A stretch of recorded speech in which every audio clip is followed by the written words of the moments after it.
신천지 이만희 교주가 2인자로 알려진 김모 여인과 내연 관계라는 정황이 드러났습니다. 이만희 교주와 김모 여인은 경기도 가평에 있는 별장에서 부부처럼 망중한을 즐기는 모습이 확인됐습니다.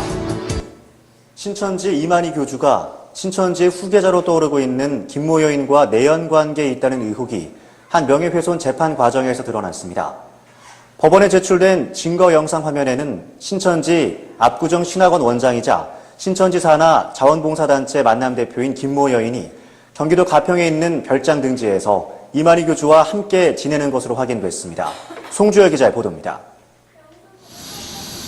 경기도 가평의 한 별장. 별장 앞 냇가에서 물고기를 잡고 있는 남녀의 모습이 보입니다. 편안한 평상복 차림의 두 사람은 냇가에 쳐놓은 어망을 확인한 뒤 잠시 쉬면서 다정하게 사진을 찍습니다. 별장으로 올라가는 길, 여자가 남자의 엉덩이를 토닥거리는 모습이 여느 부부와 다름없는 모습입니다. 저녁에는 식탁에 함께 앉아 식사를 하는 장면도 목격됐습니다. 확인해보니 이들은 반사회적 행위로 무리를 일으키고 있는 신천지의 이만희 교주와 신천지 산하 자원봉사단체 만남의 김모 대표였습니다. 나 부인인 줄 알았어. 그리고 남자 꼼짝도 못해. 나는 매일 접할 수가 있잖아 보니까. 근데 모든 행동이 여자가 우선이야. 여자가 시키는 대로 다 하고 소리 막 질리고 그런 식으로 살더라고 보니까. 거기서. 이 영상은 신천지 이만희 교주의 부도덕한 여자 문제를 폭로해 신천지 측으로부터 명예훼손 소송을 당한 김철원 목사가 법정에 증거 자료로 제출한 것입니다. 이 같은 증거 자료가 법정에 제출되자 2년여 동안 재판을 끌어왔던 신천지 측은 갑자기 김철원 목사의 처벌을 원치 않는다는 처벌 불원서를 법원에 제출했습니다. 이에 따라 법원은 김 목사의 명예훼손에 대해 공소권 없음으로 기각 결정을 내렸고 재판은 마무리됐습니다. 신천지 측은 대전지방법원에서 진행되고 있는 이만희 교주의 여신도 성추행과 관련한 명예훼손 소송에서도 같은 내용의 처벌 불원서를 제출했습니다. 이 같은 상황에 대해 신천지 대책 전국연합 등 시민단체들은 신천지 측이 이만희 교주의 여자 문제로 인한 내부 이탈을 막고 후계자 김모 씨를 보호하기 위해 문제의 확산을 막고 있는 것으로 분석했습니다. 더 이상 이 김이나 여자 문제에 대해서 거론되지 않게 하려는 그러한 방편으로 처벌 원서를 채택한 것 같아요. 이단 전문가들은 이만희 교주가 유력한 후계자 김모 여인과 부도덕한 관계를 맺고 있다는 사실은 신천지 핵심 간부들만 알고 있을 것이라며 이 같은 사실이 알려질 경우 신천지 내부에 엄청난 파장을 몰고 올 것으로 내다봤습니다. 영생불사를 자처한 교주 이만희와 공식 석상에서 함께 모습을 드러내며 이만희 교주를 최측근에서 보좌한 김모 씨가 내연 관계에 있다는 사실을 신천지 신도들이 알게 될 경우 이탈자가 속출할 것이란 얘기입니다.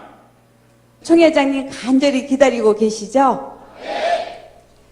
제가 10분간만 완전한 튼튼한 다리가 돼서 완전히 선생님 만날 수 있게 해드릴게요. 한편 신천지 대책 전국연합은 오는 16일 서울역 광장에서 신천지 이만희 교주의 부도덕한 행위를 고발하고 반국가적 범죄 행위에 대한 수사를 촉구하는 대규모 집회를 열 계획입니다. CBS 뉴스 송결입니다.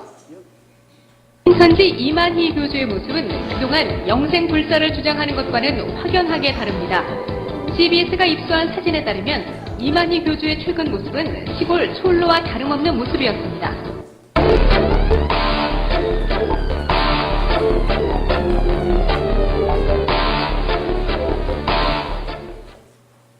CBS는 지난주 신천지 이만희 교주가 후계자 김모 씨와 내연 관계에 있다는 내용을 보도했습니다.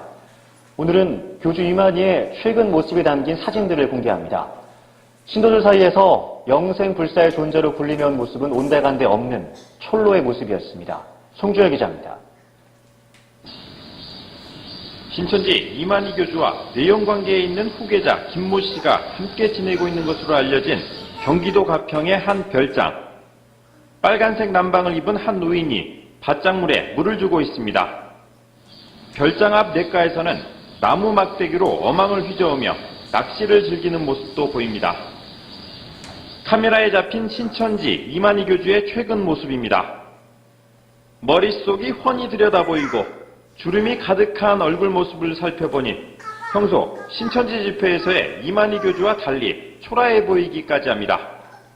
이만희 교주는 평소 신천지 신도들에게 신도수가 14만 4천 명이 되면 영원히 육체가 죽지 않는다는 조건부 종말론을 유포시키고 있지만 사실상 여느 사람들과 같이 생로병사의 모습을 보여주고 있습니다.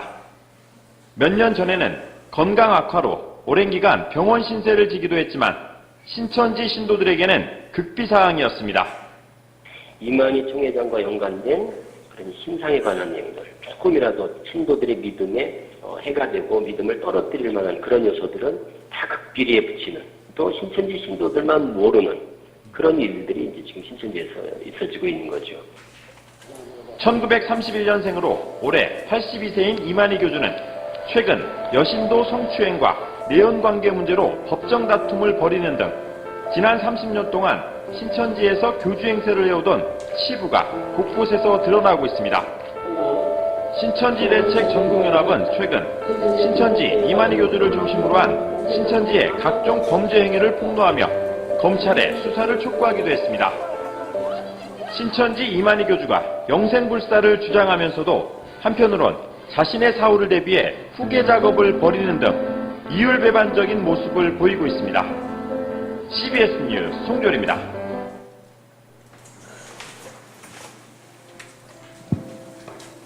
네, 할렐루야. 네.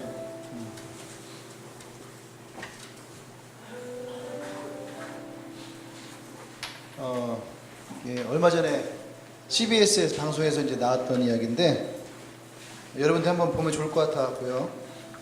맞습니다. 예. 영생불사가 무슨 말인지 알죠? 물어봐봐. 영생불사가 무슨 말이냐 물어봐요. 네. 얘기해줘요. 무슨 말인지. 예? 영생불사는 영원히 죽지 않는다는 거예요. 그래서 신천지는 왜 리더들부터 다 뭐 했냐면은 종신보험을 다 없애는, 다 깨트리라고 했었어요. 그래서 종신보험이 없어요. 왜? 죽지 않으니까. 안 죽으니까. 근데 신천지의 이만희 씨도 이제 죽을 날이 얼마 안 남은 것 같더라고요. 아까 내연강에 했던 김승희 씨라고, 김남희 씨라고 만남 대표라고 했잖아요.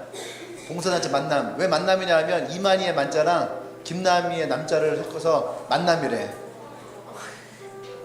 만남. 그리고 얼마 전에 공식 행사에서는 둘이 같이 왕관을 쓰면서 다른 사람들이 모르는 둘만의 비밀 결혼식을 이렇게 올렸다. 그런 얘기도 이렇게 하고 그러더라고요. 또 빨리빨리 죽어야지. 그래서 지금 뭐 또 김남희 씨로 다시 승결하려고 하는 또 제2의 장결자가 나올 것 같아요. 신천지에서. 기도하고 우리는 열심히 복음 전합시다. 할렐루야. 예. 신천지에 관해서는 좀 많이 안타깝긴 하지만 어떻게, 그래서 열심히 복음 전해야 되는 거예요. 예. 옆에 있는 우리 말씀 봅시다. 사도행전 2장 1절 4절. 사도행전 2장 1절 4절.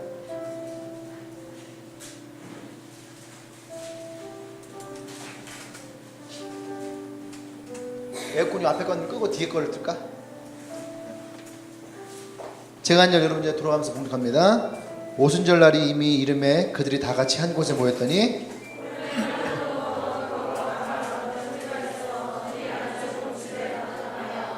마치 불의 혀처럼 갈라지는 것들이 그들에게 보여 각 사람 위에 하나씩 임하여 있더니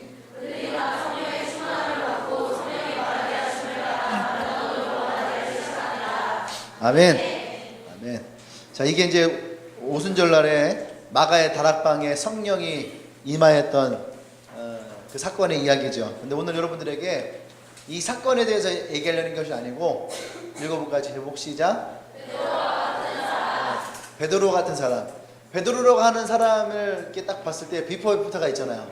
그죠? 비포 애프터가 있는데 그것에 대해서 좀 함께 나누려고 합니다. 병성이가 기타가 하루하루가 다르게 좀 많이 느는 것 같아. 아까 톤도 괜찮던데.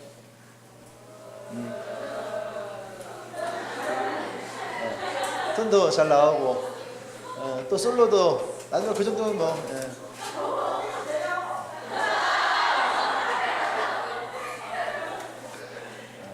길을 좀 살려줘야 돼요. 열심히 하는데. 대현이는 신발 새로 산 것 같던데. 아니야? 있던 거야? 네. 네. 나 사람에게 관심 많아요. 나도 머리 좀 잘라야 되는데. 길죠? 네. 아침마다 무슨 꼭 그 운유 학교 대다 줄 때 보면은 엘리베이터에서 이렇게 거울을 딱 보면은 노숙자 같아. 노숙자 같아. 아, 참. 나는 내가 아저씨가 안 될 거라 생각했거든요. 근데 점점 그런 모습을 보면서 나도 아저씨가 돼가는구나. 옛날에는 밖에 나가려면은 아무리 늦어도 머리 감고 드라이하고 무스 바르고 이렇게 딱 나가는데 요즘에는 그냥 아빠 이라 안경 쓰고 그냥 자전거에다가 코트 하나 코트 있잖아 어제 그거 패딩 하나 딱 걸치고 그냥 나가. 동네 아줌마들 보든 말든 상관없네. 그런 모습에서 오늘 아침에는 딱 보는데 진짜 노숙자같이 생긴 거야. 생긴 게 빨리 머리 좀 잘라야지. 어쨌든 네 설계합시다. 사람들한테요, 야 신앙생활 하는 게 힘드냐? 이렇게 물어보면 여러분 뭐라고 대답할래요? 네? 아니. 신앙생활 힘드냐? 이렇게 물어보면은 반응은 두 가지죠. 하나는 힘들다. 신앙생활은 힘들다. 또 하나는 하나도 힘들지 않다. 이런 사람이 있어요. 근데 저한테 물어본다면 저는 그렇게 대답할 거예요. 힘들어. 목사지만 힘들어요. 힘들어. 그러니까 사람들이 많다 보니까 하루에 하나씩 일이 생겨요. 나는 밤에가 되게 무서워요. 밤이 무서워. 일반적으로 결혼한 남편들은 40대가 되면은 아내가 여보 하면은 있잖아요. 그것 때문에 무섭다고 하는데 저는 다른 걸 때문에 무서워요. 우리 아내가 갑자기 그냥 TV 보고 있다가 여보 할 말이 있어. 그러면은 무서워. 네. 재작년에는 그렇게 전화 오는 게 무서웠어. 밤에 막 문자 오거나 전화 오면은 사람들이 막 목사님 제가 대화 좀 할 수 있을까요? 목사님 내일 시간 되시면 이러면은요 밤새도 잠을 못 자. 얘가 또 무슨 일 있는 건가. 요즘에는 우리 아내가 자꾸 그래. 여보 할 말이 있는데 이러면은요 가슴이 콩닥콩닥 뛰어요. 맨날 하루에 하나씩 일이 터지는 것 같아. 네. 그러니까 저는 이제 신앙생활이 힘들어요. 정확하게 얘기하면은 목사가 힘들어요. 평신도가 좀 더 편한 것 같아. 그죠? 너 비슷하냐? 생각해봐. 너 같은 애가 12명 있다 생각해봐. 얼마나 힘들겠나.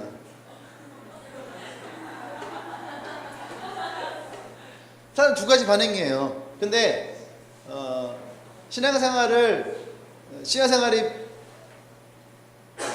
힘들지 않다, 편하다라고 하는 사람들은 일반적으로요 그냥 예배 서비스를 즐기는 사람들은 힘들 게 없어요. 이해되시죠? 와서 그냥 예배 드리고 좋은 얘기 듣고 헌금하고 그렇게 하고 나가서 자기가 살던 자기의 삶의 영역에서 내 패턴대로 살잖아요. 느낌 알잖아요. 그죠? 그런 느낌. 그냥 이렇게 살면 돼. 그런데 신앙생활을 하는 것이 쉽지 않다라고 하는 사람들은요 매일매일 내적인 갈등들이 있는 거예요. 어려움들이 있는 거예요. 전도하면서 힘들죠. 또 그 사람 케어하면서 힘들죠. 이제 또 내가 기도하면서 그것들을 하나하나 이루려고 하는 것에 힘들죠. 그래서 진짜 신앙생활을 진짜 열심히 하는 사람들은 힘들어요. 어려워요. 그래서 매일매일 기도를 해야 되는 거야. 신앙생활 편할 때는요, 기도 안 해도 돼요. 뭘 기도해. 그냥 내가 놀던 데 놀면 되죠. 이런 사람들이에요. 할렐루야. 네. 여러분들은 신앙생활 힘들어요, 어려워요? 아니, 힘들어요, 어려워요?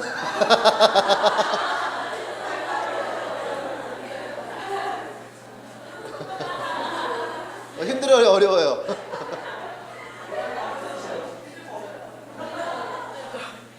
대간하죠? 대간하다는 말 몰라요? 알지? 경상도 사람도 잘 모를 거예요, 대간하다는 말. 경상도 알아? 강원도 대간하다 몰라요? 이건 전라도랑 충청도만 아는 거 같네. 대간하다. 대간하다. 대견스럽다? 대간하다는 얘기 힘들다. 대다? 니네 대다? 순천? 대다? 여수는 대간하다고 하던데.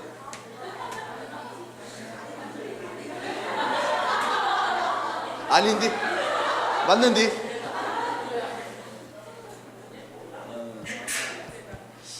신앙생활 하는 사람들이 어려운 이유들 중에 그런 몇 가지가 있어요. 뭐냐면 신앙생활을 이해하지 못하는 사람들과 함께 있을 때, 직장생활 한다든지 또 학교 친구들 만나면은 어떤 부딪히는 갈등들이 있어요. 또 때때로 어떤 사람들은 소외감을 느낄 때도 있고, 저는 그걸 즐겼던 사람인 것 같아요. 학교 다닐 때 그냥 혼자 이렇게 신앙생활 하면서 학교에서 사람들이 뭐 술 먹으러 간다, 뭐 어디 뭐 나이트 간다, 놀러 간다 할 때에 나는 그냥 만화방 가고, 그냥 교회 가고, 또 로든나무 사무실 다니고, 그 가서 연습실에 연습하고, 이런 게 저는 혼자서 이렇게 하는 게 즐거웠던 것 같아요. 내가 한 번도 이렇게 소외를 느낀다라고는 생각해 본 적이 없는 것 같은데, 어떤 사람들은 이 소외를 느낀다라고 생각하는 사람이 있는 것 같아요. 저는 워낙 혼자 있는 걸 좋아해갖고, 혼자 뭐 이렇게 많은 책 보고, 많은 책 보고, 혼자 많은 책밖에 안 봤네.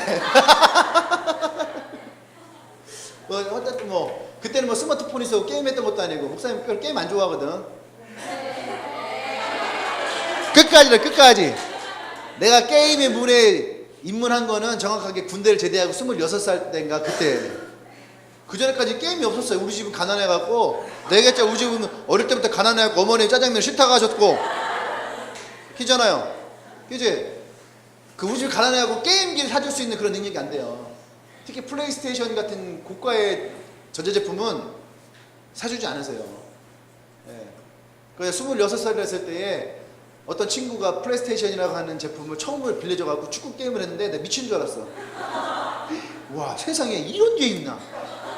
그 전까지는 오락실 게임 아니면은 요만한 손에서 하는 거 있잖아요. 게임 여러분들이 하는 거 뭐 그런 거 있잖아. 뭐 떼떼떼떼떼떼떼떼 이러면 하는 거, 그런 거.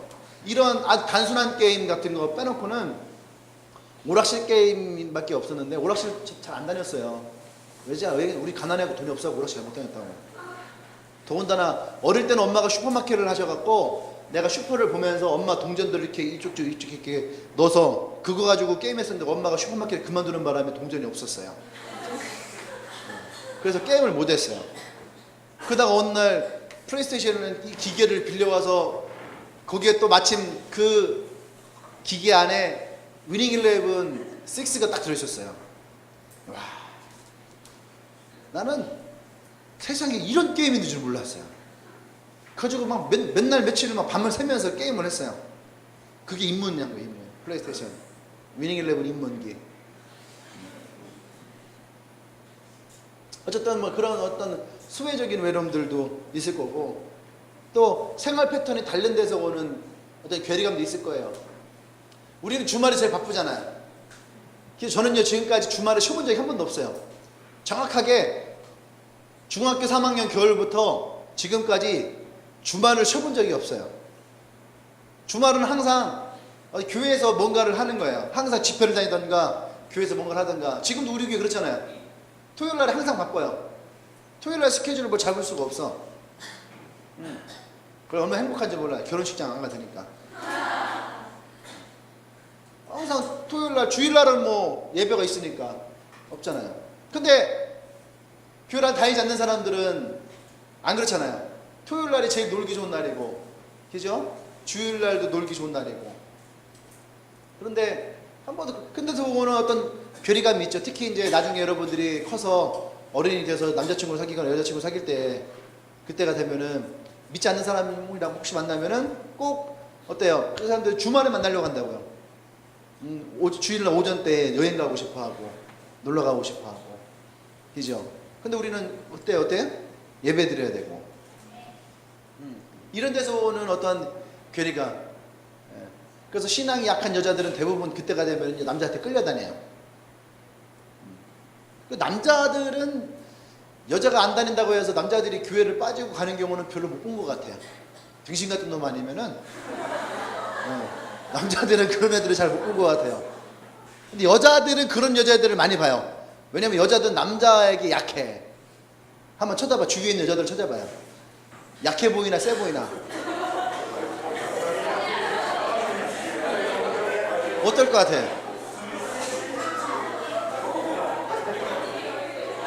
내 옆에 있는 여자가 되게 약해 보인다. 예의가 의외로 약하려나? 안 약해? 답이?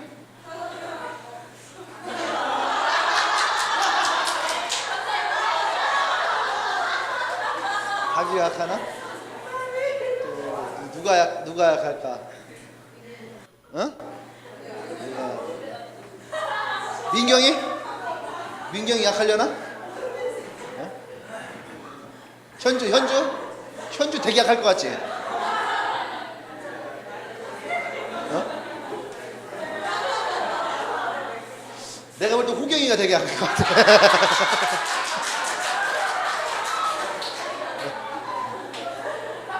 병성이 약할 것 같지? 여자가 막 오빠 이러면은 병성이 막 그냥 쓰러질 것 같아. 기절할 것 같아. 대놓고 얘기하면 어떻게 해요? 어쨌든 우리에게 그런 사람이 없었으면 좋겠어요. 옆에 있는 사람 얘기해 주십시오. 절대 그러지 말자.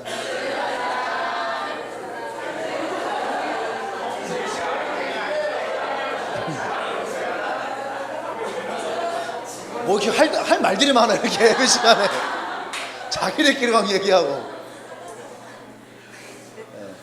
어쨌든 비포 애프터의 인생을 볼 때에 이런 어떤 외로움들, 괴리감들, 어려움들, 이런 삶을 살았던 사람이 이런 어려움들을 이겨내고 또 성령 안에서 새로운 인생을 살았던 대표적인 사람이 누구냐면은 누군 것 같아요? 베드로 같은 사람이에요. 베드로 같은 사람.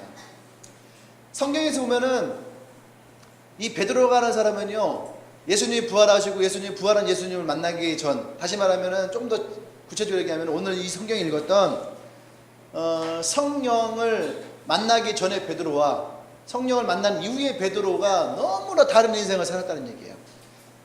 혼자서 이렇게 묵상을 해보는데 참 베드로의 인생을 보면은요, 우리의 인생이 베드로의 인생에 다 담겨져 있는 거야. 어떤 사람은 처음 교회를 다니면서 그런 사람 있잖아요. 좀 뭐랄까 냉소적인 사람. 예수님을 만났는데도 불구하고 어때요? 저는 별로 관심이 없어요 하고 가는 사람도 있어요. 그죠? 그리고 또 누가복음 5장에서 예수님의 기적을 경험해요. 내가 기도했더니 하나님이 내 기도를 들어주셨다 라고 하는 어떤 기적적인 것을 경험한 사람들이 있어요. 그때 뭐라고 하냐면 나 이제 교회 열심히 다닐 거예요 이렇게 얘기할 때가 있어요. 중고등학교 때 그럴 때 여러분 있지 않았나요? 어떤 일이 있었어요. 그래서 내가 그때 얘기하는 거지. 나 이제 교회 열심히 다닐 거예요. 베드로도 그랬거든요. 그래서 그물을 던져두고 예수님을 따랐어요. 그리고 또 어떨 때는 되게 막 잘난 척을 할 때도 있어요. 자기가 마치 신앙이 되게 좋은 것처럼. 베드로가 그랬잖아요. 만약에 예수님이 맞다면 나로 하여금 이 무리를 걷게 하십시오. 그래서 무리를 걸었어요. 우리는 때때로 용기가 날 때가 있단 말이에요. 그래서 내가 예수님을 믿고 주인하고 함께 하시는데 이 뭐가 두렵냐 해서 여러분들이 용기를 내서 신앙생활을 막 뭔가 일을 할 때도 있단 말이죠. 그죠? 그 때문에 베드로가 물에 빠졌듯이 여러분들도 그러다가 교만해서 물에 빠져서 허우적된 적도 있을 거예요. 그렇죠. 그리고 또 어떨 때는요, 굉장히 멋있는 신앙 고백을 해요. 사람들한테 막 간증도 하죠. 내가 예수를 만났는데 그분이 구원자고, 내가 예수를 만나서 내 인생이 바뀌고 달라지고 너무 행복하고 너무 좋고 막 간증을 할 때가 있어요. 베드로도 그랬거든요. 마태복음 16장 16절에서 말했어요. 주님이 그리스도시여 살아계신 하나님의 아들이십니다. 얼마나 멋있어요. 근데 예수님 베드로에게 너의 이름 위에 교회를 세울 것이다. 음부의 권세가 너를 이기지 못할 것이다. 네가 풀면은 풀릴 것이고 네가 묶으면은 너가 묶일 것이고. 마치 내가 기도하면은 막 하나님이 막 다 응답하시고 막 들어주실 것 같은 그런 강력한 믿음이 내게 올 때도 있었죠. 근데 어느 날 여러분들이 또 친구들에게서, 직장에서, 어떤 사람에게서 내가 예수를 믿는 것에 대해서 부끄러워하고 피했을 때도 있을 거예요. 예수님이 베드로에게 말씀하실 때만 네가 오늘 밤 나를 부인할 것이다 할 때에 베드로가 그것을 두려워서 무서워서 피했을 때도 있을 것이고, 또 말고의 길을 자르며 막 혈기왕성하게 막 할 때도 있었을 거예요. 어쩌면 우리 인생에 이런 베드로 같은 일이 있을 거예요. 그렇죠? 어떨 때는 여러분들 신앙이 확 다운이 돼갖고 베드로가 예수님 부인하고 고향에 돌아가갖고 축 처진 어깨로 완전히 다운된 거죠. 예수님도 없고. 그래서 뭐 어떻게 해요? 집에서 맨날 PC 켜놓고는 게임이나 했었고, 핸드폰 켜놓고 막 게임이나 하고, 할 거 없으니까 페이스북 돌리기나 하고, 친구들한테 막 SMS 보내면서 뭐하냐? 너는 뭐하는데? 난 그냥 너 뭐하냐? 할 거 없어. 맨날 그런 거 하고 막 친구한테 막 게임 좀 점수 나면 친구한테 뭐 보내갖고선 게임 들어오라고 하고 말이지. 아니, 별로 친하지도 않은 애들이 그런 거 보낼 때 내가 되게 애매해요. 평소에 문자도 안 보는 애가 갑자기 막 그런 거 있잖아요. 뭐 친구 게임 추천해 주는 거 있잖아, 카카오톡에서. 그런 거 밤에 막 새벽 2시에 날라오고 새벽 2시에 카카오톡이 막 날라오고 막 그래. 뭐냐고 봤더니 막 게임 추천 뭐 이런 거 날라오고. 그냥 그 시간에 하고 있는 거죠. 그치? 죽었어. 실명을 거론할까? 그럴까? 너 나쁜 놈이다. 어떻게 실명을 거론하도록. 그러한 것들. 여러분도 그렇잖아요. 여러분 신앙이 확 다운되면 뭐하나? 옛날에 여러분 하던 짓 하는 거 아니에요? 게임하고 있고, 쇼핑하고 있고, 자고 있고, 또 뭐하고 있어요? 또 뭐하고 있을까? 뭔가 그동안 내재되어 있던 욕구들을 막 채우기 위해서. 뭐가 니네 먹는구나. 나는 그런 내재되었던 욕구를 막 위해서 막 이성을 막 찾아다니고 막 그럴 줄 알았더니 얘네는 먹는구나. 먹어. 많이 먹어.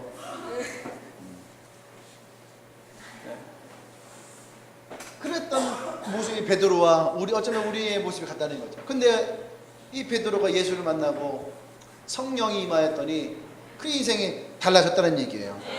할렐루야. 지금 굉장히 큰일 났어요. 지금까지 오면서 설교가 8줄밖에 못했어요. 이거 다 하려면 큰일 날 것 같아요. 그래서 오늘은 딱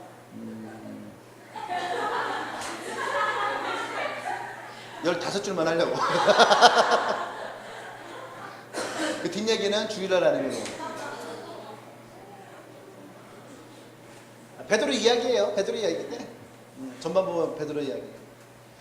그러니까 베드로가 뭐 어떤 사람이었냐? 지난 3년 동안 예수님을 따라다녔던 이 베드로의 인생을 보면은 몇 가지를 할 수 있어요. 첫 번째는 뭐냐면 베드로는요, 예수를 따라다니면서 귀신도 내쫓고 병자도 고치고, 그렇죠? 이런 것들을 보고 자기가 경험했어요. 근데 베드로는 뭐냐면 이 성령이 임하기 전까지 베드로는요, 마음뿐이었다는 거예요. 마음뿐. 그냥 큰 소리만 치고 자기가 직접 하고자 하는 것이 아니라 큰 소리만 치고, 귀신 들렸던 딸을 고치기 위해서 왔던 아버지를 기억하십니까? 제자들이 막 하려고 하는데 안 됐어요. 그때 예수님이 오셨죠. 그랬더니 그 사람이 뭐라 그랬어요? 당신 제자들이 막 했는데 귀신 떠나가지 않았다고. 또 예수님이 그때 말씀입니까? 당신이 할 수 있거든 내 딸에게 뭔가를 해주십시오. 했더니 할 수 있거든이 무슨 말이냐? 그 다음 뒤에 뭐예요? 믿는 자에겐 능치 못할 일이 없느니라. 할렐루야. 그때도 제자들을 잘 보면은요, 제자들은 생색내기를 좋아하고 큰소리치기를 좋아했던 사람이에요. 베드로가 바로 그런 사람이었다는 얘기입니다. 두 번째는요, 이 베드로는 감정적으로 되게 불안정한 사람이었어요. 감정적으로 승질을 확 냈다가도 금방 꺼였다가. 그래서 이 다혈질적인 성격을 얘기할 때 제자들 중에서 항상 이 베드로를 얘기를 합니다. 다혈질적인 사람. 누가 베드로 같을까? 송년주는 자기가 베드로 같다 얘기를 하잖아요. 지숙이도 자기 베드로 같다고.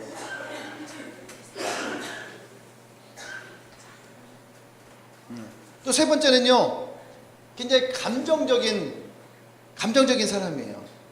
아까 좀 했던 화를 잘 내고 또 말구에 귀를 자르고 이런 모습을 보면서 감정적인 사람이에요. 다은이 감정적이지. 감정의 기복이 올라갔다 내려갔다 올라갔다 내려갔다 들었다 놨다 막 그러한 또 감정의 기복 누가 있을까? 누가 감정의 기복? 연석이? 아니야, 저는 새 가슴이라서 기복이 뭐 한번 훅 떨어지는 거지 올라갔다 내려갔다 하진 않고. 병성이 좀 그럴 것 같고. 민욱이가 좀. 기욱이? 대현이?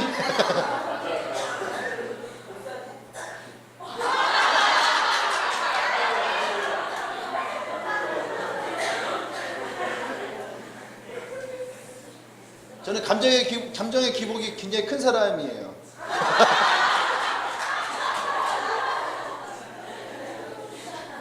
나도 감정의 기복이 좀 있는 것 같아. 그죠? 어쨌든 간에 이 베드로가 이렇게 감정의 기복이 있었던 그런 사람이었다는 거죠. 또 네 번째로 이 베드로는요, 되게 좀 성급한 사람이에요. 성급한 사람. 예수님이 뭔가 얘기를 하면은 자기가 막 나서서 막 설레발쳤던, 예수님이 뭐라 했어요? 내가 이제 죽을 것이다. 그때 이 베드로 뭐랍니까? 바로 거기서 말을 딱 가르쳐줘. 누구도 예수님을 죽지 못하게 할 것입니다. 뭐 이러면서 막 이제 자기가 뭔가 대단하게 한 것처럼 굉장히 성급한 사람이 바로 이 베드로예요. 그 다음에 다섯 번째는 이 사람의 자기신념이 굉장히 강한 사람이에요. 자기신념이. 그러니까 뭐라 합니까? 예수님이 죽으면 나도 죽겠습니다. 이랬던 사람이 베드로예요. 자기신념이 굉장히 강하죠. 여섯 번째는 베드로는 그러면서도 어떻게 해요? 겁이 많았던 사람이에요.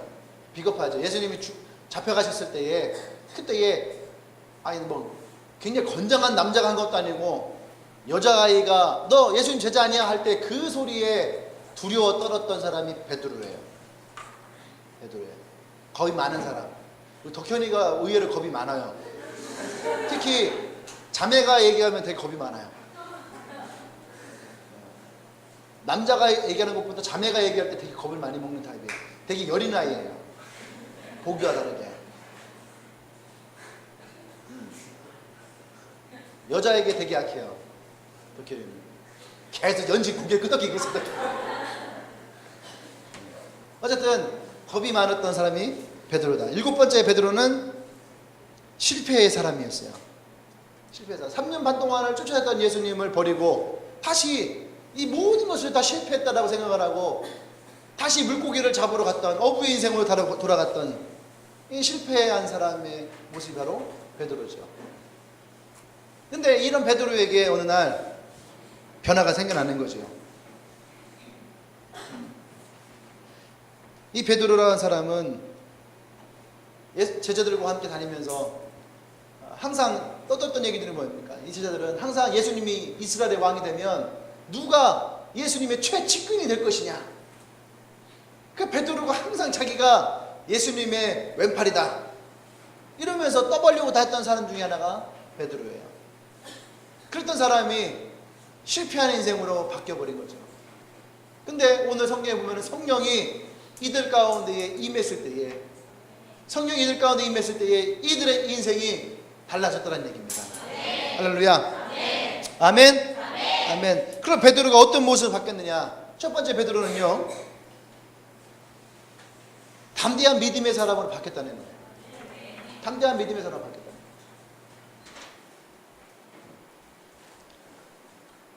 성경을 보십시오. 이제 14절 이하를 보세요. 14절 이하를 보면은 14절 위에 뭐라고 써 있어요? 제목에 베드로의 오순절 설교. 근데 넘겨보면은 사람들이 이 베드로를 뭐라고 하냐면, 저는 이 무식했던 베드로 아니냐 사람들이 이렇게 물어요. 응? 베드로가 이 무식했던 사람인데 어떻게 베드로가 이렇게 말을 잘할 수 있느냐. 이 베드로는요, 사람들 앞에 나가서 어떤 복음이라는 것을 말하는 것을 두려워했던 사람이에요. 단지 예수님 옆에서 알짱알짱대고 나대기를 좋아했을 뿐이지 복음이라는 것을 전하는 것을 두려워했던 사람이 베드로예요. 그런데 성령이 베드로에게 임하였더니 베드로의 인생이 달라졌다는 얘기입니다. 담대한 믿음의 사람으로 바뀌었다라는 얘기예요. 할렐루야. 이것이 뭐라는 거? 이것이 성령이 그들 가운데 임하였다는 얘기예요.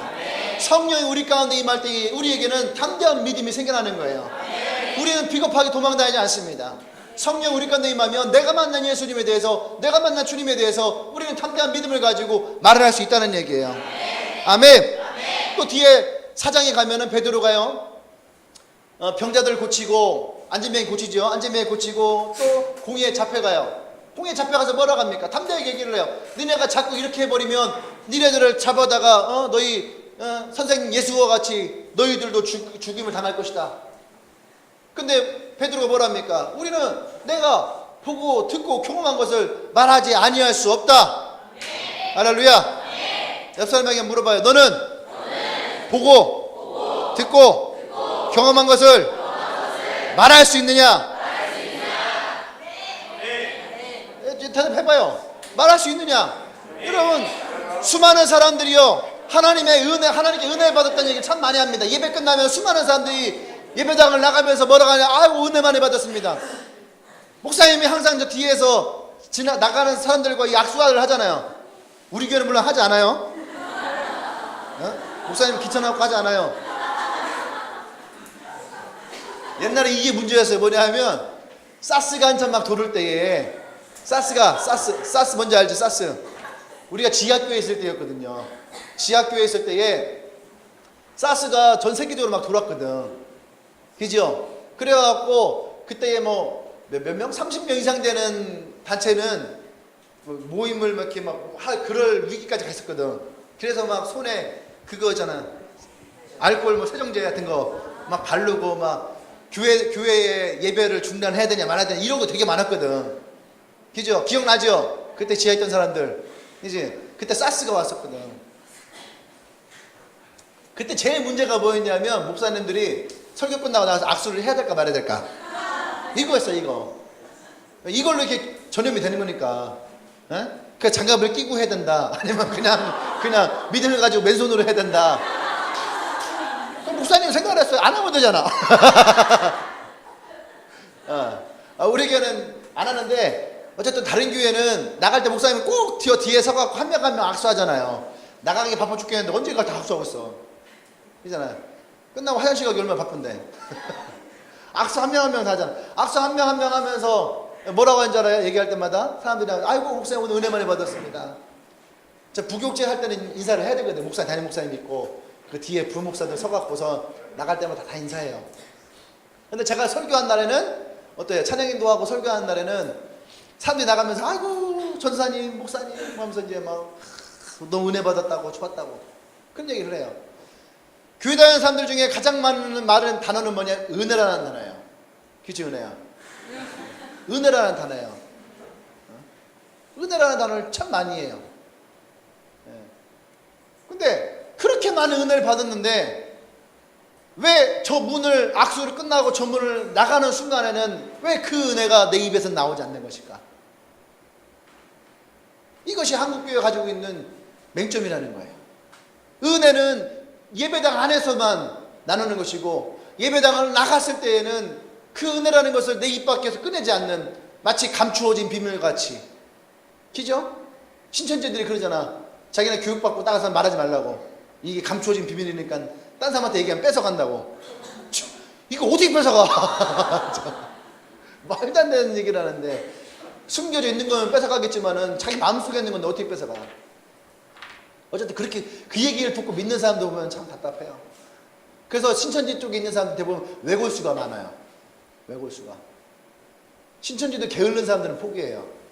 근데 뭔가 하나 필이 꽂히면은 그거 하나만 막 바라보면 외골수 있잖아요. 외골수들. 그런 친구들이 이단 같은 거에 잘 빠져요. 네. 딱 넘어가면 뭐 그거 하나만 믿고 있으니까. 어쨌든 간에 은혜라는 것은 입에서 입으로 전해지는 거예요. 할렐루야. 네. 그것이 뭡니까? 그것이 바로 담대한 믿음에서 나오는 거예요. 오늘 보니까 은희가 사진 올렸대. 회사에서 직장 동료 선생님과 함께 아침 큐티 해갖고서 사진 찍었더라고. 선생님 화장하셨더라고. 당당하게 찍으셨더라고. 네. 난 여러분들이 그런 믿음이 있기를 원합니다. 아멘. 베드로가 그런 담대한 믿음의 사람이었다는 얘기예요. 두 번째는 베드로는 능력의 사람이었다는 얘기입니다. 사도행전 3장에 나오는 것처럼 베드로는요, 지나가다가 안진뱅이를 봤어요. 안진뱅이는 아주 오랜 시간 동안 그곳에 앉았던 사람이에요. 성전 민문에 앉았던 사람이에요. 근데 지금까지 베드로는 최소한 3년 반 동안은 예수님과 함께 이곳을 왔다 갔다 했던 사람이에요. 지금까지 쭉 봐왔던 사람이죠. 근데 이들이 성령이 그들 안에 임했을 때에 그전에는 그냥 지나갔어요. 근데 성령이 그 안에 들어왔더니 어떤 일이 생깁니까? 그 사람을 보는 순간 어떻게 예수의 이름을 선포할 때에 일어날 것이라고 하는 담대한 믿음이 그 안에 생겨나는 거죠. 아멘. 잘 돼서 담대한 믿음은 우리에게 능력의 사람으로 우리를 인도합니다. 제가 지난주에도 설교했다시피 성령이 우리 가운데 임하는 가장 중요한 일은 뭡니까? 능력이라는 거예요. 성령이 우리 가운데에 능력을 주시기 위해서 임한다는 얘기예요. 근데 많은 사람들은 성령을 어떻게 해요? 누리려고 하는 거죠. 아 좋아. 이것만 있는 거죠. 하나님 음성 듣기, 음성 들어서 뭐하게? 하나님 음성 들으니까 너무 좋아. 그런 거예요. 네? 한국교회의 가장 문제들 중에 바로 그런 거예요. 자기가 듣고 자기가 경험하고 그거에 만족하여 있는 것들. 아니에요. 여러분, 성경에서 우리가 뭡니까? 사도행전 1장 8절 딱 얘기하잖아요. 너희가 성령이 너희 가운데 임하면 예루살렘과 온 유대와 사마리아 땅까지 이르러 내 증인이 되리라. 할렐루야. 성령이 임하면 우리는 예수님을 증언하는 인생을 살아야 된다는 얘기예요. 아멘. 그것을 위해서 주님 우리에게 능력을 부어주시는 거예요. 옆 사람에 얘기하세요. 능력의 사람이 되라. 증인의 사람이 되라. 증인되라고 하다 또 여호와 증인 가면 안 돼. 이런 계획을 하면 안 되는 건가? 베드로는 그 안진뱅이를 일으키지요. 뭘로 일으킵니까? 내가 금과 은은 없거니와 내가 나사렛 예수의 이름으로 명하노니 일어날지어다. 할렐루야. 그 안에 성령이 역사할 것이라고 하는 그 담대한 믿음이 있었다는 얘기예요. 아멘. 난 여러분들에도 그 믿음이 있기를 원합니다. 아멘. 그래서 여러분들이 앉아있는 친구들을 위해 선포하십시오. 예수 이름으로 일어날지어다. 아니, 이 사람들 말고 다른 친구들에게, 앉아있는 친구들에게 얘기하면 그 친구가 반드시 일어날 거예요. 근데 그 선포할 때는 어떻게 하냐면 예수 이름으로 일어날지어다 딱 도망가야 돼. 그럼 반드시 일어나게 될 거야. 여러분들이 내일은 그 기적을 다 경험하길 바랍니다.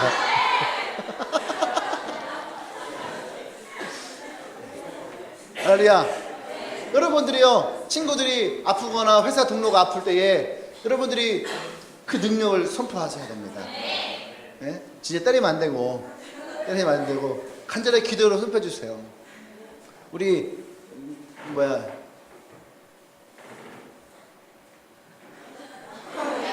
원양이가 나 자꾸 연양이 생각나고 원양이가 며칠 전에 몸이 자꾸 부어서 몸이 힘들다고 기도해달라고 그래서 기도해줬어요. 믿음으로 선포 기도하는 거죠. 예수님 채찍이 와 있으므로 너 남을 입었도다 선포하고 그 다음 날인가 물었어요. 원양 어떻게 됐냐 했더니 목사님 기도하세요 넣어줘 이래서 우리 원양이는 에너지가 넘쳐요. 항상 그냥 그 모습이 좋아요. 딱 보면은 일어난 사람과 목사님 하고 막 이래 막.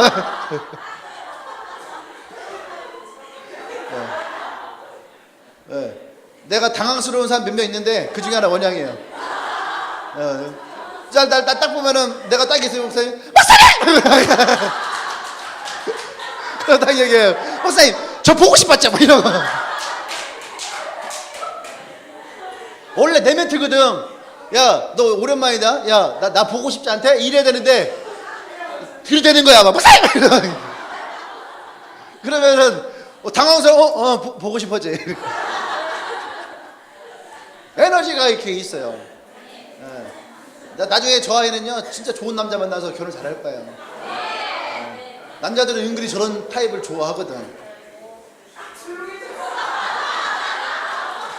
아닌가 보다 야. 내가 볼 때 여자들은 그렇게 생각 안 하나 봐. 근데 대부분 남자들은 좀 그렇지 않나? 여자가 좀 애교 있고 그런 타입 좋아하지? 그지? 예쁜 여자. 그래 맞아. 남자들은 다 기준이 예쁜 여자야. 넌 나중에 꼭 예쁜 여자 만나라. 싸가지 없고 성격 더럽고 꼭 예쁜 여자를 만나라. 네. 사람은 외모로 판단하는 게 아니에요. 네. 마음이 중요한 겁니다. 내가 이 말하니까 무섭다.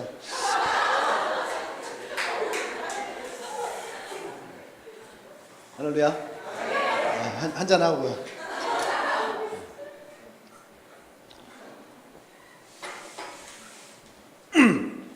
또 세 번째, 이 베드로는 어떻게 바뀌었냐면 위대한 전도의 사람으로 바뀌었다는 거죠.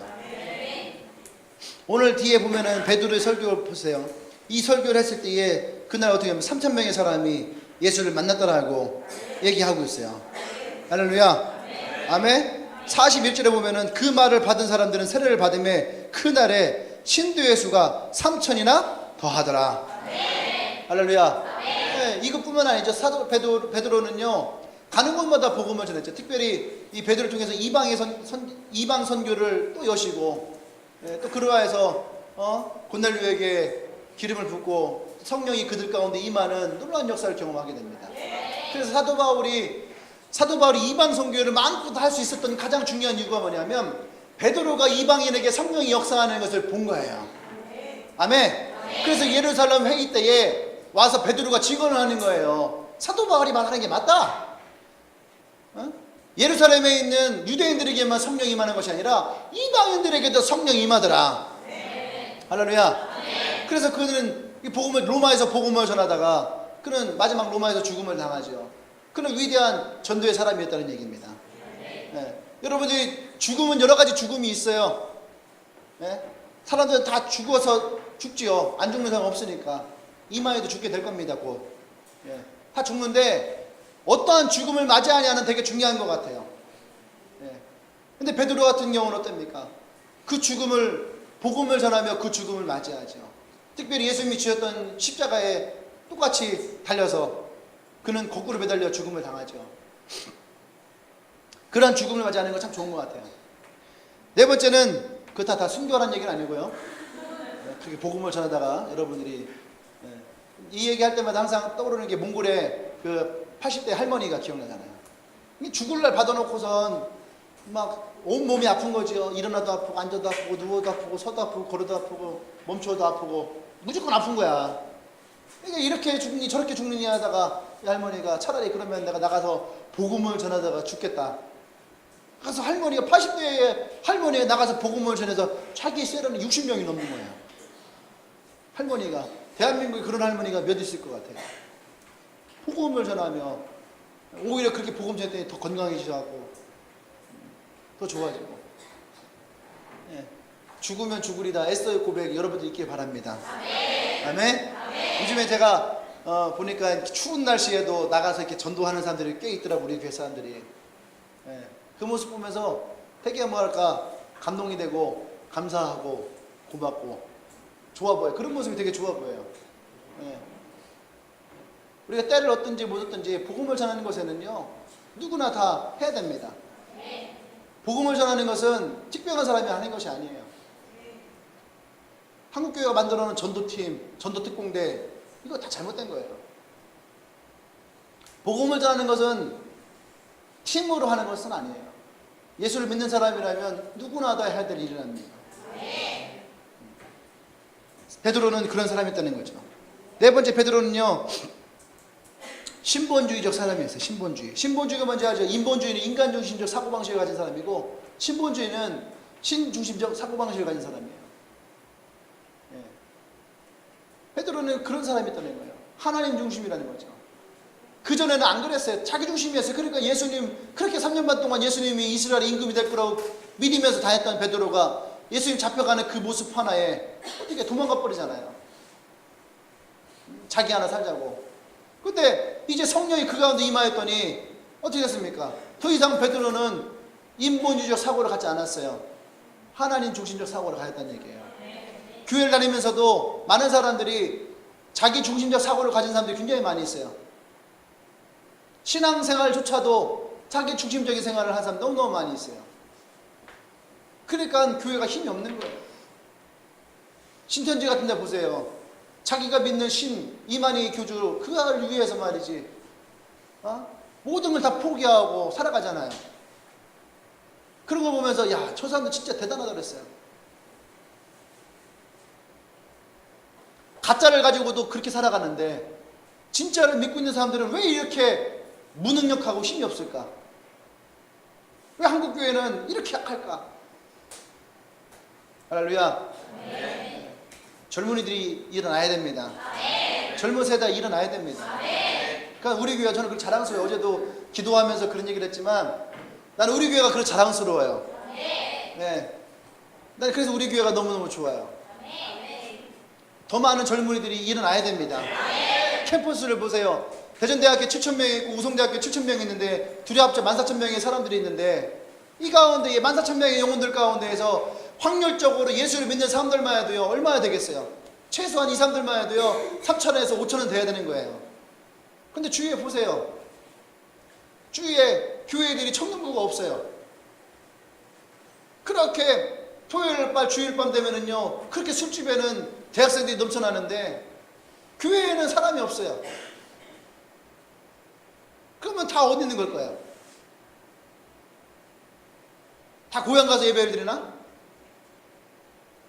아니에요. 가지 않는다는 얘기예요. 고향에 돌아가면은 겨우 그때 가서 마지못해 끌려가고서는 앉아있는 거죠. 안 갈 수는 없으니까. 왜? 엄마 아빠 때문에.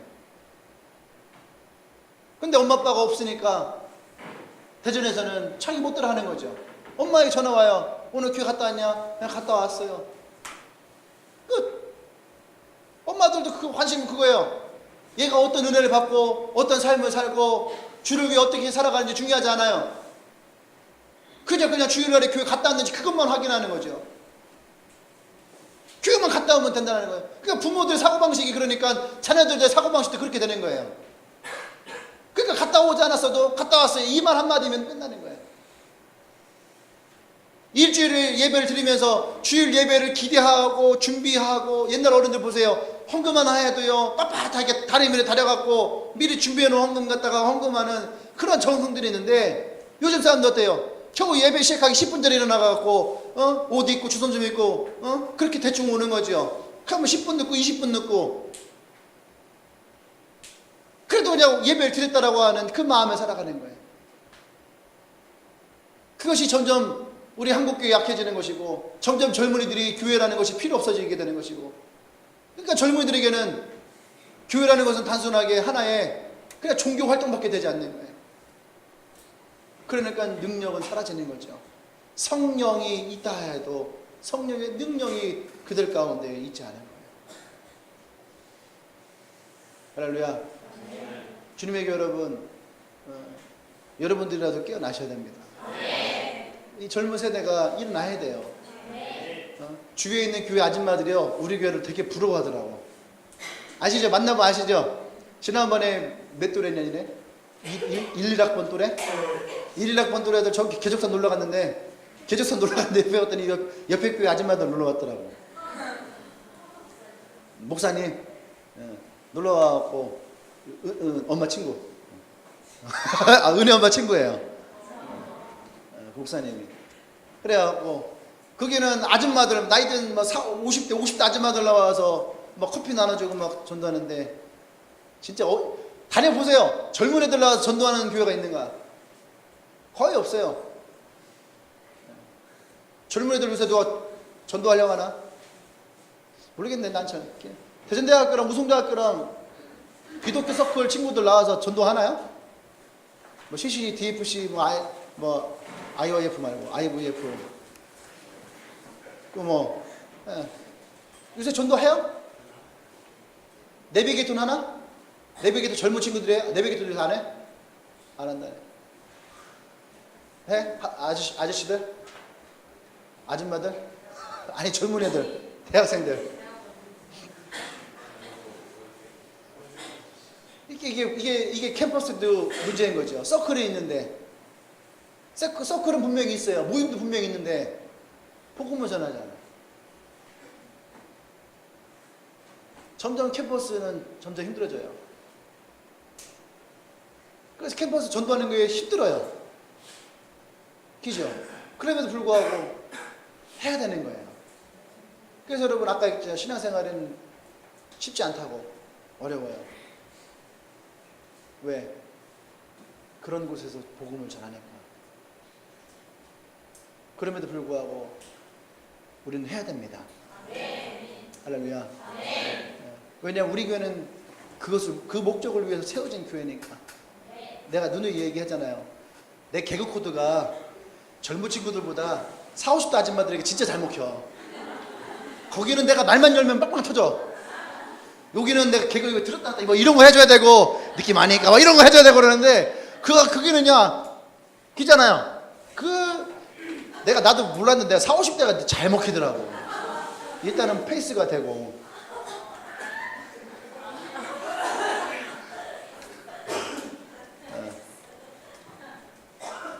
40, 50대가 하는 게 저도 편하죠. 그분들은 열려 있으니까 무슨 얘기를 해도요 굉장히 잘 받아들여요. 근데 젊은 친구들은 그렇진 않아요.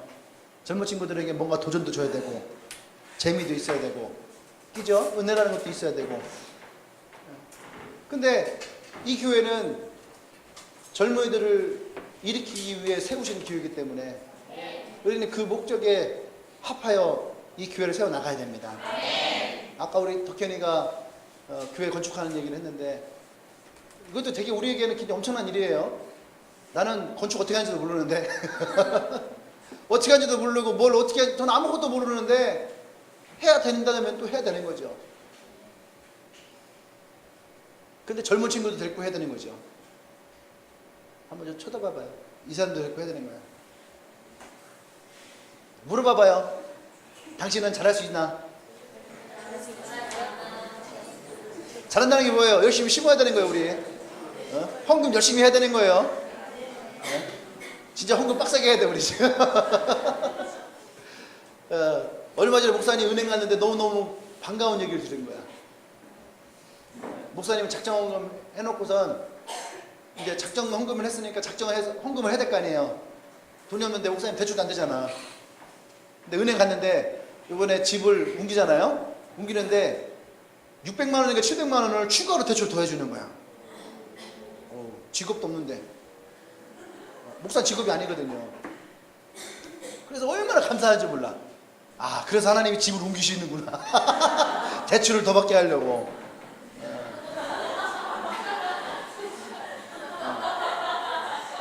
아니, 그렇게라도 대출을 받을 수 있는 게 어디야. 그래서 대출을 받아서 무리 없이 작정을 할 수 있을 것 같아요. 할렐루야. 또 내가 기회가 되면 더 하겠죠. 그러면 집을 더 큰 걸 옮겨주시려나? 대출 더 받게 하려고? 어쨌든 그래요.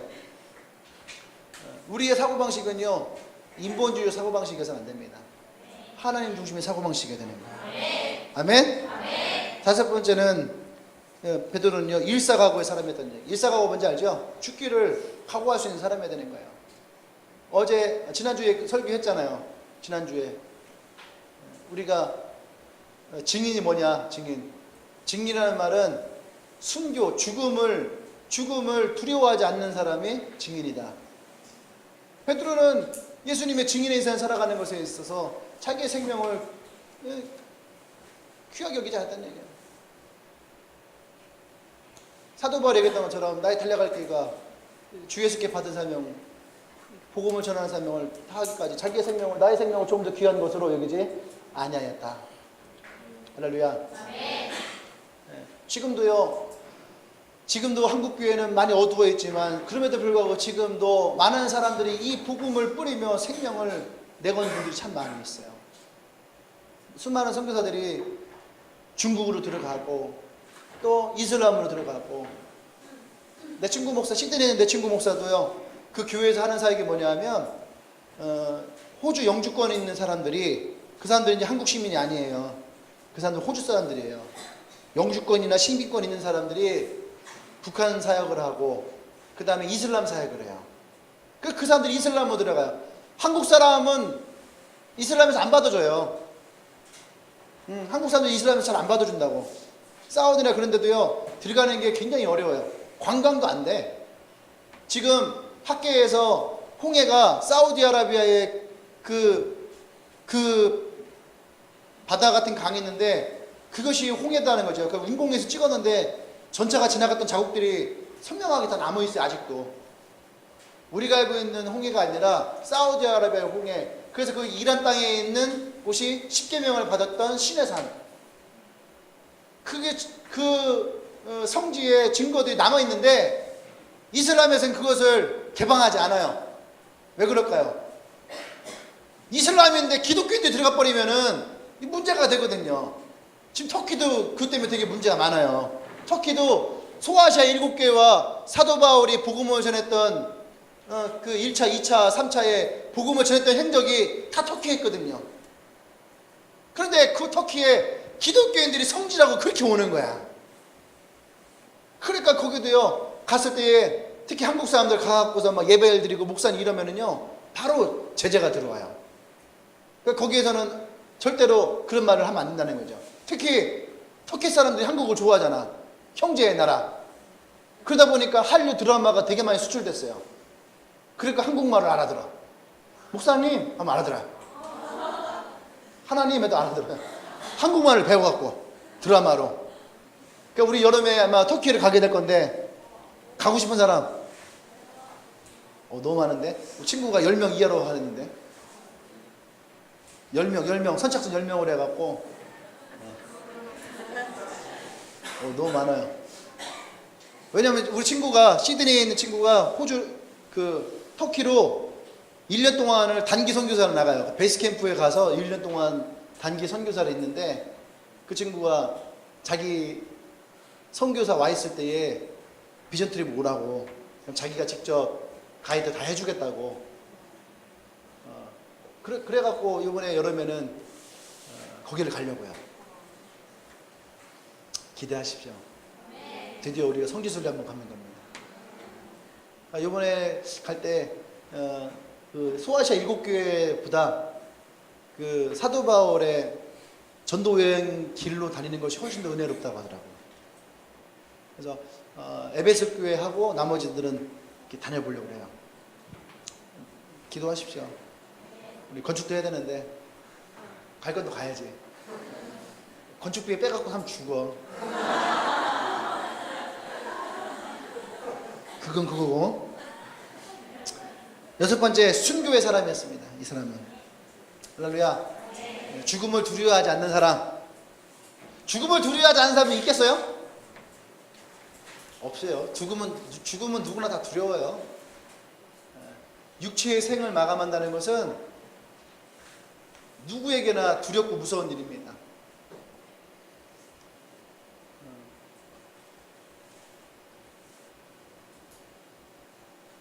목사님도 그럴 것 같아요. 지난번에도 그런 얘기 했지만 누가 나에게 칼을 대고 총을 대고 죽인다고 했을 때에 나도 굉장한 엄청난 두려움에 휩싸이게 될 거예요.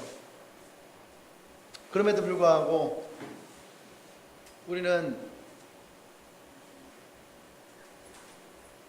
예수님이라고 하는 이 십자가의 은혜와 사랑을 경험한 사람들은 그거에 대한 믿음과 확신을 분명히 가지고 있어야 됩니다. 지금도 북한에서는 지하교회가 또 존재한다라고 얼마 전에 또 나왔잖아요. 벌써 60년이 넘었는데 그럼에도 불구하고 그곳에서 아직까지도 이들이 믿음을 지키고 그들의 인생과 삶이 바뀌기를 기도하는. 보세요. 여러분들은 기도하면서 그런 생각하죠. 내가 이렇게 기도를 열심히 하는데 왜 나의 삶은 바뀌지 않을까? 왜 내 기도는 응답되지 않을까? 정말 하나님 살아계실까? 우리는 지금 이 시대에 살면서도 내 자그마한 기도 하나에도 그런 생각을 하면서 살아가는데 북한 땅에 있는 사람들은 어떤 소망을 가지고 그들은 기도할까요? 오늘 내일 북한이 망하는 것도 아니고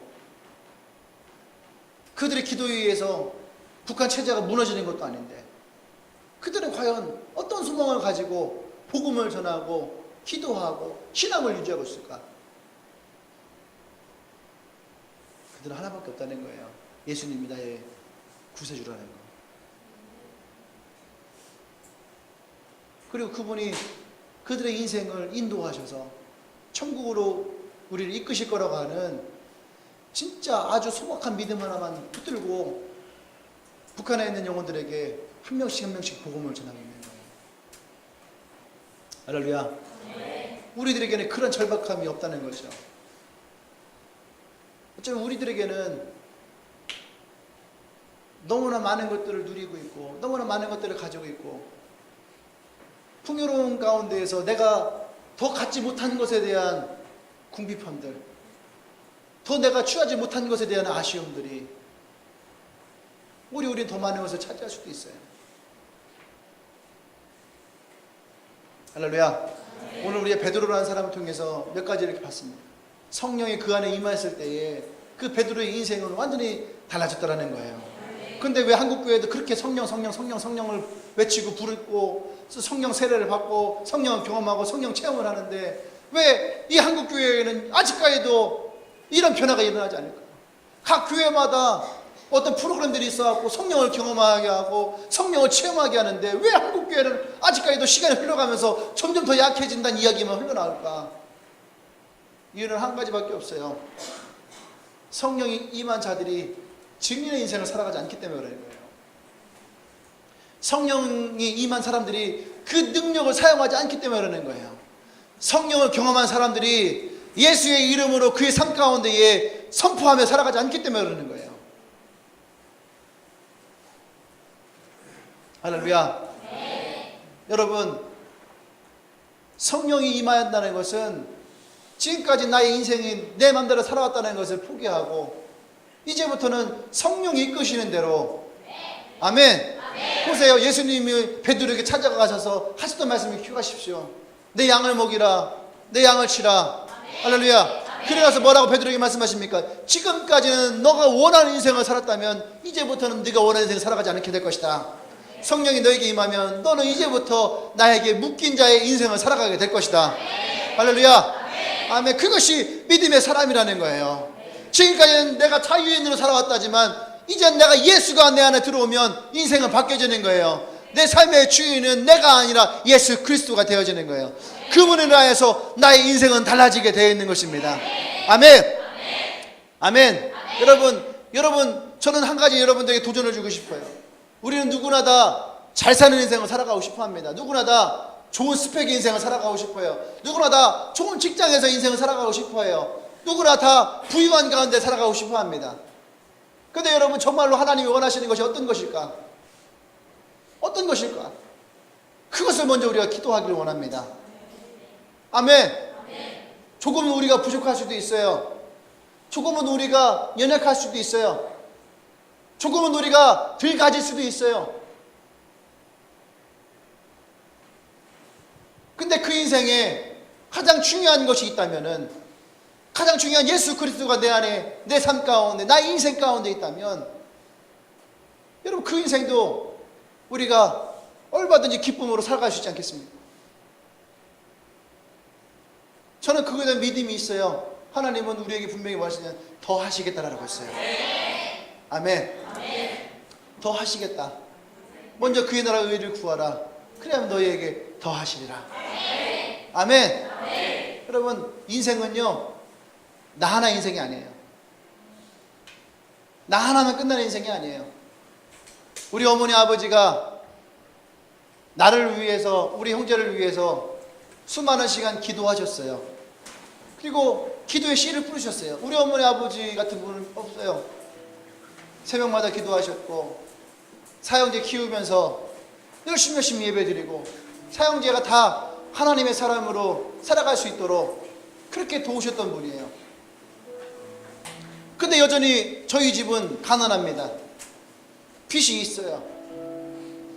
저는 한겨울만 되면 항상 마음 한쪽에 쓸쓸하고 아픈 것은 뭐냐면, 우리 엄마 아버지가 이 추운 날을 또 보일러도 잘 떼지 않고 전기장판 위에서 이불 속에 푹 들어가서 거기에서 계실 것을 생각하면 너무너무 마음 아파하는 사람들이잖아요. 그래서 겨울만 되면 제가 따르게 용돈을 드려요. 제발 보일러 떼세요. 춥게 하지 마세요. 근데 우리 엄마 아버지는 단 한 번도 우리가 이렇게 100년 넘도록 하나님을 믿어왔는데 왜 우리 집이 이렇게 가난하고 이렇게 힘들고 이렇게 어려울까, 그거 따지지 않으세요. 우리 어머니 아버지는 그렇게 얘기하십니다.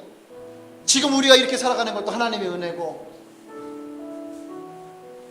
하나님이 우리에게 이 가난을 주셨기 때문에 나의 아이들이, 나의 집이 더 하나님을 바라볼 수 있고, 더 하나님을 의지하고, 너희가 부족했기 때문에 하나님만 의지하고 하나님 바라봤기 때문에 너희가 삐뚤지 않게 되어지고, 난 이것이 하나님께 더 감사의 제목이다.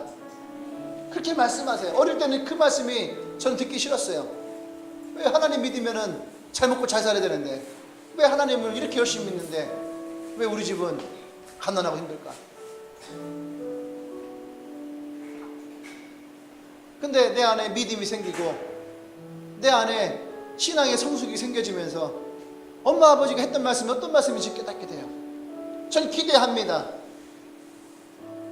우리 엄마 아버지의 기도와 우리 엄마 아버지의 수고로 하나님은 나에게 복을 부어주시고, 나를 통해서 많은 영혼들이 예수를 믿고, 나를 통해서 많은 영혼들이 평안을 찾고, 나를 통해서 많은 영혼들이 예수의 나라를 만들어 나가는 인생이 될 것이다. 또 하나 분명 확신은, 나의 자녀들은 나의 아버지와 나의 기도와 나의 예배가 나의 자녀들에게는 더 큰 축복의 문이 되어질 것이다. 할렐루야. 우리는 우리의 세대를 끝나지 않습니다. 우리는 또다시 우리 다음 세대에 이 믿음의 유산을 이어져 내려가는 축복의 인생을 살아가야 될 사람들이에요. 여러분의 인생보다 여러분의 후손의 인생이 더 멋지고 더 아름다운 인생을 살아가게 될 것입니다. 할렐루야. 아멘. 여러분, 아브라함보다는 이삭의 인생이 아름다워요. 이삭의 인생보다는 야곱의 인생이 아름답습니다. 야곱의 인생보다는 그들의 후손의 인생이 더 거대하고 아름다운 거예요. 할렐루야. 하나님의 복은 나 하나를 끝나지 않습니다. 하나님의 복은 우리 가운데 우리 세대에 흘러가야 될 복인 거예요. 아멘. 난 여러분들이 하나님 바라보시기에 아름다운 인생을 살아가세요. 하나님 보시기에 형통한 인생을 살아가십시오. 하나님 보시기에 가장 값진 인생을 살아가십시오. 조금 우리가 부족하다 할지라도 하나님께서 우리 가운데 더 좋은 것을 채울 믿음을 가지십시오. 할렐루야. 할렐루야. 함께 잘 기도하며 나가십시다. 하나님, 성령이 우리 가운데 있음을 선포합니다. 나의 인생이 예수 안에서 달라지게 하여 주시옵소서. 나의 삶이 예수 안에서 달라지게 하여 주시옵소서. 내가 이제 예수를 만나면 담대한 믿음의 사람이 되기를 원합니다. 내가 예수를 만남으로 내 안에 성령이 임함으로 내가 죽이는 인생을 살아가기를 원합니다. 내 하나님 능력의 사람이 되어가길 원합니다. 하나님, 나와 함께하여 주시옵소서. 이 시간에 우리 큰 목소리 주님 앞에 기도하며 나가십시다. 기도하겠습니다.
여러분의 손을 가슴에 얹고 우리 하나만 더 기도하십시다.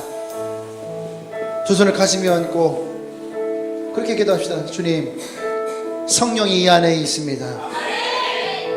내가 성령의 사람을 살아가기를 원합니다. 내가 성령과 함께 살아가기를 원합니다. 성령의 능력의 사람을 살아가기를 원합니다.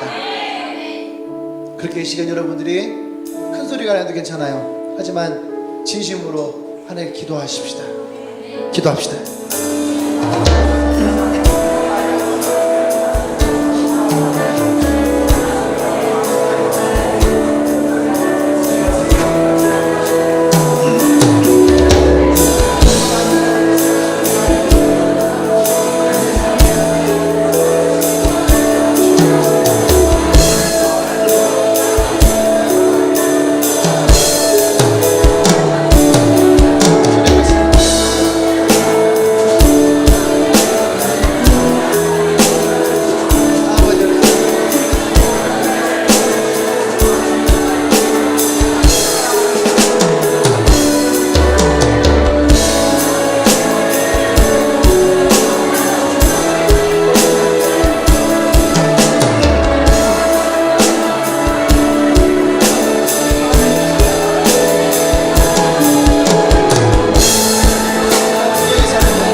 하나님,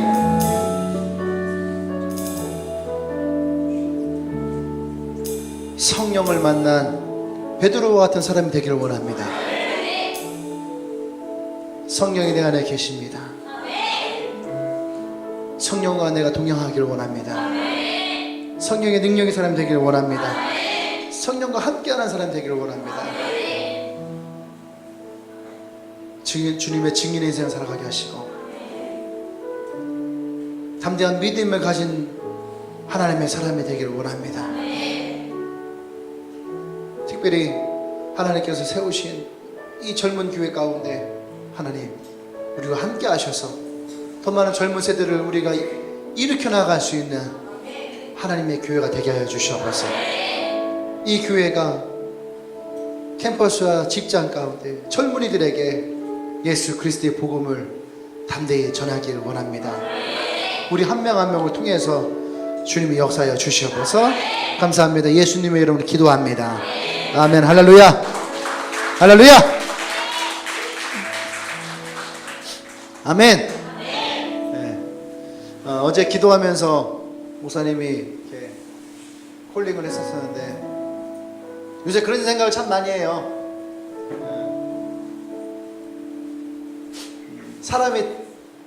사람이 필요하다는 생각을 많이 해요. 함께 이 비전 가운데 젊은 세대를 함께 세워갈 수 있는 그런 젊은이들이 많이 필요합니다. 네. 기도합니다. 주님, 그런 사람들이 더 많이 일어나게 해주십시오. 그런 세대가 정말로 기도원의 300용사와 같은 그런 영혼들, 또 다윗의 400의 군사와 같이 그런 사람들만 있으면 정말 이 대전 시내를 뒤엎을 수 있는 강력한 교회가 될 것이라고 하는. 할렐루야. 네. 그날을 꿈꾸며 나갔으면 좋겠어요. 제발 여러분, 나 자신에게 필 꽂지 마십시오. 꽂히려면 어디에 꽂혀야 돼요? 주님께 꽂히십시오. 아멘. 여러분에게 얘기합시다. 당신이 정말 멋진 사람이 되십시오. 이 교회는 당신이 필요합니다. 어깨치면서 목사님 좀 도와줘요.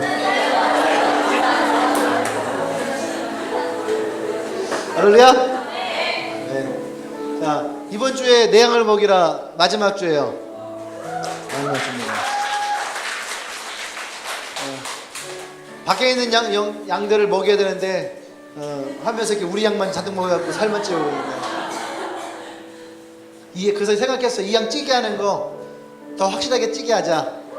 이번 주 메뉴를 정했어요. 해물찜.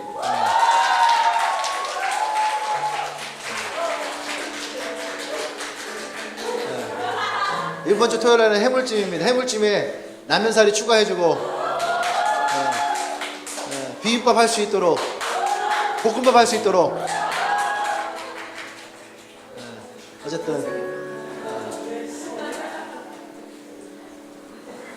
많이들 나오셔서 많이 먹으십시오. 이왕 하는 거니까 잘 먹고 잘 먹이고. 할렐루야. 그 다음에 주일날에도 또 먹어요. 주일날에는 우리 추수감사절.